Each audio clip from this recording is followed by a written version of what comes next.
こんにちは、斉藤直樹です。今日も気まぐれ添削やっていきたいと思います。今回は東京コミュニケーションアート専門学校の生徒さんの作品です。2作品添削させていただきます。最初の作品はこちら、朝焼けさんさんの作品ですね。XP ペンイラストコンテストに出品した作品です。帰ってくるをテーマに書きました。メインである女の子は東大森という設定で、異国にいる彼氏に任せられたオウムを買いながら彼の帰りを待っているというシチュエーションです。パッケージになるということでしたので、箱にした時のレイアウトを考えながらモチーフを左に寄せました。質問については、私の絵のいいところを教えてください。自分で伸ばせるところを伸ばしていきたいと考えているので、プロの方から見てここいいなと思えるところを教えていただきたいと思います。なければここ伸びしろがありそうだなというところでお願いします。そして根本的な問題を明確にしたいです。寝て目が覚めたら絵の悪いところが見えるという話がありますが、私の場合は1日1回しかできない上に、目が慣れてしまったらそれはもう使えないということが結構あります。絵の描いている状態でハイテンションのような状態を切る方法はありますか？もっと良い絵作りがしたいです。イラストコンテストによく出品しているので経験が多々あるのですが、最優秀賞の方の絵ってものすごい特別感があるというか、別格な感じがしています。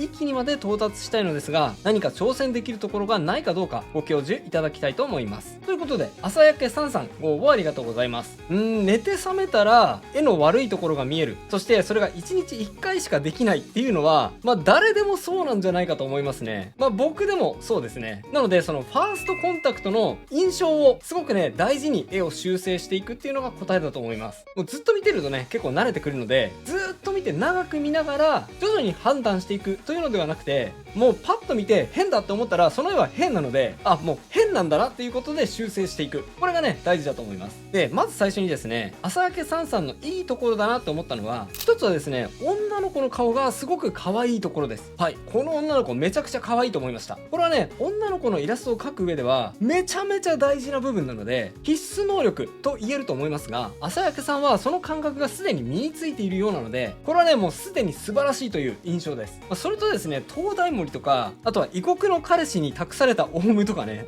オウム託すのってちょっとその彼氏大丈夫なのってちょっとね心配になっちゃうんですが、そういうねキャラの掘り下げとかもよく考えられているので、作品に奥行きが生まれて、その考える力もねすごいところだと思いました。朝焼けさんお見事です。ただその上で根本的な問題を指摘してほしいということなんですが、実はですね、朝焼けさんの根本的な問題もまさにそこにあってですね、具体的な設定を詰めているがゆえに、想像の中でですね、朝焼けさんの中でエモさを補完してしまって、単純に絵だけを見た時になんかねいまいちエモさが伝わってこないっていうのがちょっとねこう問題としてあるかなと思いました。はい、もっと良い作品作りがしたいということなので、僕が気になった点について一個一個お伝えしていこうと思います。最初に僕がやった添削はこちらですね。はい、こんな変化です。はい、これなんでこうしたかっていうと、ちょっとですね窮屈に見えたんですね、画面が。で、なんで窮屈に見えたかっていうと、単純に肩に乗っている、これは騎馬譚ですかね、このオウムの入り方がちょっとね翼の付け根でブツッと切れてしまっているので、ちょっとねこうそれが窮屈感につながっているように感じました。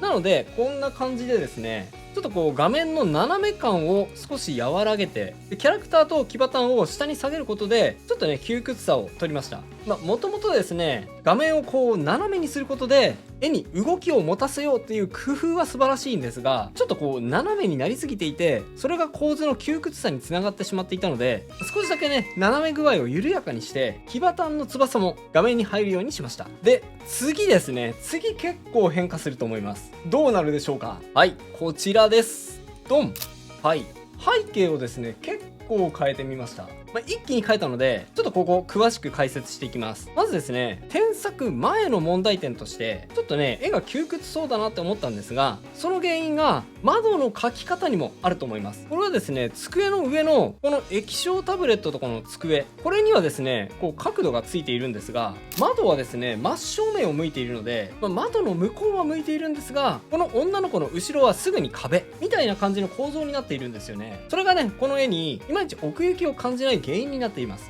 奥行きが絶対になければいけないのかって言ったら、そんなことは全然ないんですが、こういうですね横長の作品とかって結構空間を期待してしまうのと、あとね朝焼さんがコメントでおっしゃっているイラストコンテストで最優秀を取るような作品もですね、結構ね空間の広さ感じる作品が多いと思うんですよね。そういう観点からも後ろの壁と机を平行になるようにですねパースをかけて、真正面土正面じゃなくてちょっとこう奥行きを感じられるような角度に整えました。はい、こんな感じでね奥の壁にもパースをかけた感じですね。でですね、もっと細かい部分指摘していきますね。はい、専門学校の生徒さんなのでかなり専門的な部分についても言及していくんですが、添削前の絵がちょっとこう単調に見えたり平坦に見えるのってパースをかけるかけないももちろんあるんですが、実はですねもっと細かく見ていくとそれだけじゃないんです。この女の子に関する情報がこっからこっち、この画面左側にね一気にこう集約してしまっていて、情報がですね一気に入ってきすぎっていうのがあると思います。パッケージデザインをね意識して左側に全部寄せたっていうのはあると思うんですが、そこは一旦ちょっとこう無視してね絵としての完成度だけで解説しますね。この絵のね左側を見て、肩にオウムが乗っている女の子だ、この子はペンを握ってるな、そしてこの液タブで絵を描いているんだな、で窓に資料が貼ってあるからこれを見ながら絵を描いているな、で床にも資料がいろいろ積んであるなっていう、こういう情報がですね画面左側を見てほとんど同時に入ってくる感覚があるんですね。でも絵を見てストーリーを感じる絵だったり奥行きを感じる絵ってですね、この情報の入ってくる時間に少し差があって、添削後を見てみると分かると思うんですが、見た瞬間はオウムと女の子だ、絵を描いている人なんだな、でそこまでは一緒なんですが、絵の後ろ側半分に目を移すと、なんか資料が貼ってあるな、そして壁の棚にもなんだか絵の具みたいなのがいっぱいあるぞ、この子は長い間絵を描いている人なのかもしれないなってね、ちょっとキャラクターの設定が時間差で入ってくるようになっているんですね。はい、まずはメインのキャラクターが目に入って、その後でキャラクターの個性、アイデンティティ、設定が後で入ってくる、そういう順番で情報が入ってくるんですよ。このねあえての時間差攻撃、これがですねいわゆる奥行きを感じるイラストには重要な感覚なので、ちょっとねこれ難しいんですけど、イラストコンテスト上位入賞者のような絵には近づくことができるかもしれません。あとですね、もっと細かいこと言っていいですか。この画面右側のこの斜めの壁が足された部分、これですね別に北側車線制限で法律的にこうしなきゃいけないからとかそういう意味で壁を斜めにしたわけじゃないんです。これですね見る部分を限定したい、視線を画面の中で循環させたいっていう狙いがあります。というのはこれね、この壁を取っ払ってみるとここに壁をつけた意味がめちゃくちゃ感覚的にわかると思います。この壁消してみますね。やってみます。どうなるでしょうか。はいドン。ほらなんか一気に視線が右の方に抜けちゃっていって、空間がね広くなりはするんですが、視線が作品の中にとどまらなくなった感じわかるでしょ。ほらこれとこれ、これとこれ、なんかね間の抜けた感じになりましたよね。これが何なのかっていうと、視線の跳ね返しです。このようにですね全部を抜けが良くするのではなくて、一箇所あえてこうストップすることで、このように視線を作品の中に戻す効果が生まれるんですよね。これめちゃくちゃ使えるでしょ。この部分ぜひ意識してみてくださいね。で最後の添削はこうなります。はいどうも。最後はこの変化ですね。これはですねちょっとした仕上げなのでさらっといきますが、こういう下からの照り返しの光など入れてみるとね作品が一気にエモくなります。やり方としてはスクリーンレイヤーモードとかでふわっとエアブラシなどを薄く乗っける感じです。そうすることで作品の中に漂う空気感のようなものを表現できるので、これもねぜひ意識していただけるといいと思います。でねちょっとごめんなさいなのが、なんか添削しているうちにねちょっと僕楽しくなっちゃって外の風景を冬から春にしちゃいました。おそらくですね彼氏を待っているからその寂しさを表現しようとして冬だったんだと思いますが、ちょっとね僕の楽しさが絵に反映しちゃった感じです。ただねこのシチュエーションを冬に置き換えても今言ったことは全然使えるテクニックだと思いますので、ぜひね今回紹介した考え方使ってみてくださいね。さあそして2作品目の添削に移っていきましょう。2作品目はこちらです。とまるさんの作品です。コメントをいただいております。このイラストのタイトルはショートケーキで、今年2月に制作した作品です。構図としてはお皿の中央に少女が乗っていて、人型ケーキのようなイメージをしました。血のような要素と闇かわいい雰囲気を表現したいと思って描きました。この作品には自分でも問題が多いと感じていて、以下の点をまとめました。人体の問題。画面左側の手と足の形が不自然だと思います。動きの大きいポーズにはあまり自信がありません。2、服の表現。豪華なレースの大きな袖が上げた腕にかかる感じを全く想像できず、袖の形が硬くなってしまいました。3、背景のパース。背景が苦手で、人を描いた後に隙間にシルバーのお皿を入れたため、実際のパースがかなりおかしいです。4、紙の表現。両側の紙はふわっとしたロール巻きをイメージしたのですが、書いていると硬い印象になってしまいました。右側の紙も構図のために反対方向に流していて、よく見ると不自然です。5、顔のパース。顔があまり可愛く見えず、目、鼻の位置も少しずれている感じがします。以上です。この作品については自分でも気づいている問題が多いので、もしアドバイスをいただけたら本当に嬉しいです。とのことで、はい、とまるさん、作品ありがとうございます。キャラクターとってもいい感じですよ。女の子の闇可愛い雰囲気。特に目のぐるぐるがね、可愛くて、女の子の魅力に吸い込まれそうな感じ。よくね、表現できていると思います。で、僕がですね、この作品で特に気になるポイントは、主にですね、2つだけですね。はい。1点目は、女の子のポーズをリボンとか髪の毛とかで隠しすぎていて、ちょっとね、分かりやすい感じになっちゃってるなっていうところ。それともう1つは、これミニキャラのウサギかな。この子たちもうちょっと生き生きと描くことで結果的にねこの女の子がさらに引き立ちそうだなと思ったところです。はい、この2点について添削していきます。順番に解説していきますね。まず最初、僕はこのように添削しました。はいドン。はい、一旦ですね、背景のことはさておいて、女の子のポーズを分かりやすいように少し細部を補完しました。添削前はですね、結構画面右下の部分が全部隠れちゃってますよね。このリボンで隠れていたりとか、あとはそもそもねこう途切れちゃっていたりとか、でもね手をどうやって地面についてるのかとか、